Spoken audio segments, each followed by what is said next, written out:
Merci d'être avec nous et bienvenue à cette édition dont voici les titres. Transparence dans la gestion de la chose publique. La première ministre Judith Suminwa a déposé hier mardi la déclaration de son patrimoine au greffe de la Cour constitutionnelle dans la municipalité de la Gombe, détail dans ce journal. Voirie urbaine à Kinshasa, les deux avenues voisines, Kalemelembe et Nyangwe, dans la municipalité de Lingwala, sont dans un état déplorable, le constat dans ce journal. Et puis le calendrier des matchs des éliminatoires Cannes 2025 rendu public par la CAF. Il donne l'occasion aux Léopards de commencer à domicile et y terminer également. Les premiers de chaque groupe seront d'office qualifiés par la phase finale de la 35e édition de cette grande fête continentale. Voilà tout pour les titres. Madame, Monsieur, bonsoir. Transparence dans la gestion de la chose publique. La première ministre Judith Suminwa a déposé hier mardi la déclaration de son patrimoine au greffe de la Cour constitutionnelle dans la municipalité de la Gombe. Détail dans ce reportage. Par cet acte, la chef du gouvernement s'est conformée à cet exercice constitutionnel obligatoire auquel vont se soumettre également tous les membres de son équipe. À la lumière de l'article 99 de la Constitution de la République démocratique du Congo, qui stipule qu'avant leur entrée en fonction et à l'expiration de celle-ci, le président de la République et les membres du gouvernement sont tenus de déposer devant la Cour constitutionnelle la déclaration écrite de leur patrimoine familial, énumérant leurs biens meubles, y compris actions, parts sociales, comptes en banque. C'est le premier fait de remplir mon devoir tel que le veut la Constitution en tant que chef du gouvernement, mais ça permet aussi de démontrer cette volonté de transparence, qu'on puisse montrer que tout soit transparent en fait, que tout ce que je possède aujourd'hui au niveau de la Cour constitutionnelle, ils vont être au courant. Et demain, le jour où je partirai, en toute transparence aussi, je ferai l'exercice de venir déposer ce que j'aurais eu à acquérir au cas où pendant cette période-là. Et au moins, ça permet de démontrer que tout citoyen, quel que soit le rang, le niveau où il se trouve, doit respecter la loi, doit respecter la Constitution. Et je pense que ça, c'est un élément important. Avant de déposer sa déclaration auprès du greffier en chef de la Cour constitutionnelle, François Aounja Isiawabosolo, la première ministre a été reçue par le président de la Cour constitutionnelle, Dieudonné Kamuleta, en son cabinet de travail. Elle a par la suite rendu une visite de courtoisie au procureur général près la Cour constitutionnelle, Jean-Paul Mukolo Kokesha. Comme à son entrée en fonction en 2021, le Premier ministre honoraire Jean-Michel Samalukonde s'est conformé mardi 9 juillet 2024 au prescrit de l'article 99 de la Constitution en allant déclarer son patrimoine devant la Cour constitutionnelle. Suivez. À son arrivée à la haute cour, Jean-Michel Samalukonde est allé d'abord rendre une visite de courtoisie au président de cette juridiction, Dieudonné Kamuleta, avec qui il a eu un échange de quelques minutes avant de descendre au bureau du greffier en chef de la Cour constitutionnelle pour son acte républicain et un devoir après avoir occupé des fonctions importantes au pays. Nous devons nous livrer au même exercice pour des raisons de transparence, de gestion. Et donc, nous nous étions déjà inscrits dans la droite ligne de la bonne gouvernance parce que cela nous avait été demandé par son Excellence, Monsieur le Président de la République, son Excellence Félix-Antoine Tshisekedi Tshilombo, et nous avons voulu nous conformer à cette exigence qu'il nous a donnée. C'était une exigence demandée non seulement au Premier ministre, mais à tous les membres du gouvernement. Et je sais que dans la continuité de son action, on verra aussi le gouvernement entrant se livrer au même exercice. Et ici, la Cour constitutionnelle, c'est l'article 83 de la loi portant organisation de cette institution, la loi organique. Et donc nous sommes heureux, nous, de nous acquitter de ces tâches et bien sûr invitant par la suite ce même exercice puisse se faire dans le cadre de la bonne gouvernance. Pour rappel, à son entrée en fonction, le Premier ministre honoraire avait déposé le samedi 22 mai 2021 la déclaration écrite de son patrimoine auprès du greffier de la Cour constitutionnelle. Finances en RDC, le ministre des Finances Doudou Fwamba, le ministre du Budget Aimé Boji et la Banque centrale du Congo sont appelés à établir d'urgence un pacte de stabilité actualisé. L'initiative vise à renforcer la stabilité macroéconomique et à protéger le pouvoir d'achat des Congolais. Une résolution de la réunion de la Troïka politique du mardi, suivant le compte rendu des comités techniques de suivi et évaluation des réformes du ministre des Finances et la BCC dans ses propos sélectionnés par Ebenezer Bouanga. La réunion a martelé sur l'urgence à mettre en œuvre un pacte de stabilité actualisé, c'est-à-dire des engagements pertinents que les ministres des Finances, les ministres du Budget et la Banque centrale vont prendre pour renforcer la stabilité macroéconomique et garantir, n'est-ce pas, le pouvoir d'achat des populations. La population a besoin de voir dans un premier temps que son pouvoir d'achat soit préservé. Le pouvoir d'achat de la population ne peut être préservé que si l'inflation est maîtrisée, que si le taux d'échange est stable.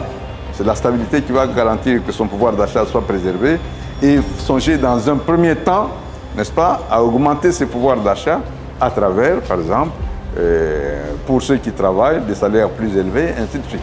C'était aussi l'occasion pour rappeler les conclusions de la 6e revue du programme économique du gouvernement, parce que, comme vous le savez, c'est la toute première fois que notre pays parvenait donc à la conclusion d'un programme économique du gouvernement qui est appuyé par la facilité de l'achat du crédit du Fonds monétaire.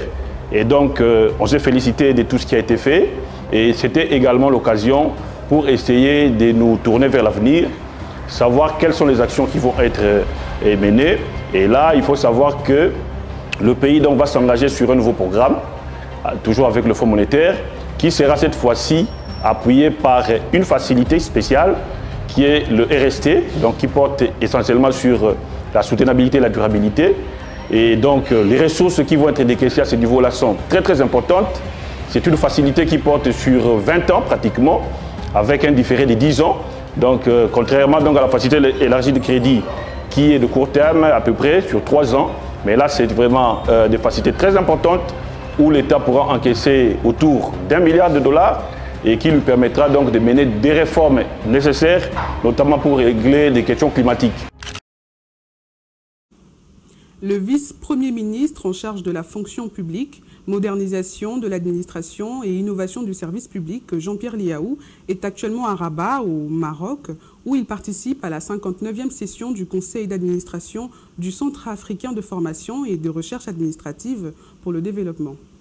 Cette réunion du haut niveau réunit le ministre en charge des administrations publiques des 38 États membres ainsi que des représentants des programmes de réformes administratives. Les participants à cette réunion ont examiné les avancées du projet de transformation du CAFRAD et réfléchi notamment sur les nouvelles stratégies mieux adaptées au nouveau contexte en vue de la poursuite du renforcement des capacités institutionnelles du continent. Au cours de cette session, les avancées réalisées par la République démocratique du Congo dans la réforme de son administration publique sous le leadership du chef de l'État Félix Antoine Tshisekedi Tshilombo et le pilotage du VPM Jean-Pierre Liaou ont été partagés et ont suscité l'admiration des représentants de pays membres de cette organisation. Notre participation a tout son sens au moment où la République démocratique du Congo, par la volonté du président de la République, chef de l'État Félix Antoine Tshisekedi Tshilombo, est en train de réorganiser totalement son administration publique qui est aujourd'hui alignée comme un des axes stratégiques clés de la vision du président de la République. Au cours de ce processus de réorganisation, il y a plusieurs urgences, bien sûr. Il y a la maîtrise des effectifs, il y a la question de la rationalisation du recrutement, la question de la retraite, la question de l'amélioration de la qualité du service public, même dans notre pays, évidemment aussi les conditions socio-professionnelles des fonctionnaires, mais il y a toujours un élément clé qui conditionne un tout petit peu tous les autres éléments. C'est l'élément, le facteur formation. La formation reste au cœur de toutes nos stratégies. Comment peut-on demain avoir une gouvernance administrative? Comment peut-on avoir une administration publique de développement qui contribue de manière significative au progrès de nos pays, sans que l'on puisse avoir des fonctionnaires bien formés. C'est ça le rôle du CAFRAD. Et c'est ça l'importance de cette réunion qui permet à ce que nous puissions essayer de créer un cadre d'échange, d'expérience, de définition de nouvelles politiques, de transformation de nos politiques publiques en matière administrative. En marge de sa participation à la 49e session de l'Assemblée parlementaire francophone au Canada, la RDC obtient une résolution soutenue par 34 pays qui condamne l'agression rwandaise sur le territoire congolais. Cette même résolution condamne aussi les morts et les violences de tout genre perpétrées par le M23, soutenu par le Rwanda. Suivez Vital Kamere. Le Canada aujourd'hui nous a offert un cadre à travers l'APF de faire entendre la voix de la République démocratique du Congo. C'est ici l'occasion de remercier les autorités canadiennes pour l'accueil qu'ils nous ont réservé, mais aussi les cadres qu'ils nous ont offerts et l'organisation qui a été menée de main de maître par le président sortant et l'ensemble du bureau qui le composait. Nous voulons aussi vous dire qu'aujourd'hui, la diplomatie parlementaire congolaise a gagné une résolution qui a été adoptée par l'ensemble des pays francophones, y compris le Rwanda, qui condamne cette guerre et qui demande que les armes cessent dans cette partie de la République. Et que désormais, les parlements du monde, et particulièrement africains, puissent prendre des initiatives pour ramener ou accompagner nos exécutifs pour amener la paix au Burkina Faso, au Mali, au Niger, en République démocratique du Congo, et même entre l'Algérie et le Maroc. C'est très intéressant ce que nous avons dit comme travail. Et aujourd'hui, nous remercions aussi la Suisse qui nous a soutenus à la suite de mon intervention, la Belgique, la Côte d'Ivoire, le Cameroun, le Sénégal. Beaucoup de pays ont soutenu la République démocratique du Congo. Dans sa réplique timide du Rwanda, qui n'a pas demandé ou appelé une réplique de la part de la République démocratique du Congo, nous avons senti que c'est comme si, vous voulez dire qu'il ne dit mot consent. Et que, bon, et ils ont dit aussi qu'ils veulent la paix. Mais nous voulons ici parler vérité et que nous soyons sincères, on va trouver des solutions à ce problème. En attendant, nous devons tous, Congolaises et Congolais, ouvrir les yeux et le bon pour préserver l'intégrité de notre territoire. Une dizaine de tribus se réunissent depuis hier mardi à Goma pour réfléchir sur la paix au Nord Kivu. Cette rencontre est initiée par le Barza intercommunautaire de la province. Les détails avec notre correspondant Primo Pascal Rodegua.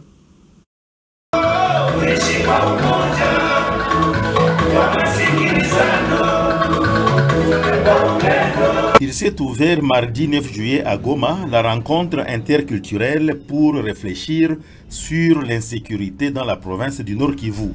Cette rencontre intervient en pleine guerre d'agression qui risque de remuer la haine ethnique. C'est dans ce cadre que le Barza intercommunautaire du Nord Kivu, avec l'appui de ses partenaires, fournit des efforts pour apaiser les tensions et construire un avenir harmonieux entre toutes les communautés qui vivent au Nord Kivu. Le gouverneur militaire de cette province, le général-major Nkuba Chirimwami Peter, qui a ouvert officiellement cette rencontre, encourage ces activités culturelles qui permettent de renforcer la cohésion sociale. La diversité culturelle de notre pays constitue une très grande richesse et une force qui fait souvent peur à certains ennemis de la paix qui cherchent en vain à nous diviser sur des bases communautaires en distillant le venin par des discours de la haine et l'incitation à la discrimination, à l'hostilité et à la violence. C'est pourquoi j'encourage des activités culturelles de ce genre, car elles nous permettent de renforcer notre cohésion sociale et de nous liguer comme un seul homme face aux manœuvres divisionnistes de nos ennemis. Pour sa part, le président de l'Assemblée provinciale du Nord Kivu, qui prend part à cette rencontre, espère que c'est une occasion en or pour réfléchir aux grands mots qui rongent le Nord Kivu. Notre province est aujourd'hui confrontée à une inégalité sociale et économique sans précédent. L'accroissement de l'insécurité économique est en train de fracturer au sein de la société et un isolement social croissant. Habichou Tisseninga Robert souligne que le vivre ensemble dans la diversité est une opportunité pour reconstruire la province. Le président du Barza intercommunautaire du Nord Kivu a précisé que l'objectif majeur de ces travaux est d'inciter davantage les habitants du Nord Kivu à la cohabitation pacifique entre les communautés parce que la diversité culturelle au Nord Kivu constitue une richesse à exploiter positivement. Les représentants des confessions religieuses, les acteurs de la société civile, les collectifs des femmes et des jeunes, ainsi que des personnalités influentes et les leaders d'opinion participent également à cette rencontre. En bref, la population du Kasaï oriental et celle du Kasaï central peuvent pousser un ouf de soulagement. Le pont Loubi est de nouveau jeté depuis le mardi 9 juillet sur la rivière qui porte le même nom. Après son effondrement intervenu le 26 mai dernier, il ne reste plus que la pose de platelage des dalles de transition ainsi que les travaux de mise en point avant la réouverture de la route qui interviendra d'ici la semaine prochaine. Les deux avenues voisines, Kalembelembe et Nyangwe, dans la municipalité de Lingwala, sont dans un état déplorable, un cas de conscience qui en appelle aux autorités compétentes. Constat de Rebecca Kalonda. Le spectacle est désolant lorsque vous arrivez sur les deux avenues, Kalembelembe et Nyangwe à Lingwala. C'est depuis près d'un an déjà que Kalembelembe est très connu pour l'hôpital pédiatrique de référence portant le même nom. Canalisation bouchée. Les eaux de pluie et celles coulant des ménages du quartier Beauvant, souvent privés de l'issue débordant avec des conséquences sur la chaussée. Le riverain plaide pour la réhabilitation de cette avenue. Il y a un problème ici chez nous, dans notre avenue Kalembelembe. Il y a une vague d'eau qui vient de Beauvant, qui arrive jusqu'au niveau de Nyangwe, traverse Nyangwe, sur l'hôpital Kalembelembe et centre directement.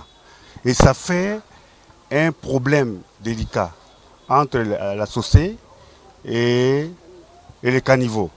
Et de l'eau ne traverse pas les caniveaux et ça passe dans la chaussée. C'est pour cela que ça crée ces grands délabrements. Pour le moment, il y a une société